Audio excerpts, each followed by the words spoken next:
Welcome to Magnolia Medical Minutes, your local source for medical expert advice direct from the experts at Magnolia Regional Health Center in Corinth, Mississippi. I'm your host, Andy Stevens with Super Talk Mississippi Media, and today's special guest is emergency medicine doctor Stephen Haywood. So thanks for joining us today. Our topic is going to be heat-related injuries. Now tell me, who is most at risk for these type of illnesses? So, obviously anybody out in the heat, right? So all of this summer, we want to get outside. We want to play sports. We want to garden.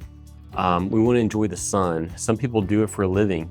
Roofers are at terribly high risk because they're in direct sunlight. But also, in addition to that, you got to think about our at-risk populations, our elderlies, our homebound patients, especially those that have chronic illness and can't get out. And, if their air conditioning goes out, they may not be able to remove themselves and get somewhere that is cool. So all of us are at risk, but make sure we think about those high-risk populations that may not be able to get themselves to a cool place. Sure. So what are the early warning signs for someone maybe experiencing a heat-related injury? Yeah, so the obvious stuff you think about. If you're just really, really thirsty, or if you're just worn out, you feel like, hey, I'm way too tired for what I've done. Those are some risk factors. If you're getting nauseous, if you're starting to have a headache, if you're sweating profusely, those are all warning signs that, hey, it's probably time to take a break and cool down a little bit before this gets any worse. Also, if you're sweating a lot and you stop sweating, right? So that's when we get into the emergency where we've really got to take active measures. If you stop sweating, that is an emergency. There's other signs that this has become an emergency.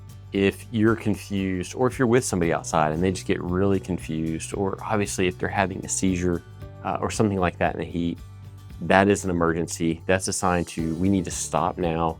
We need to do whatever we can to actively cool them down. If you have access to cold water or ice or just cold drinks, put those in the armpits and the groin, places where you can actively cool them down, and call 911, activate emergency services. This is a real issue. 700 people in the US die every year from heat-related injuries. So we don't want to let it get to where it becomes an emergency.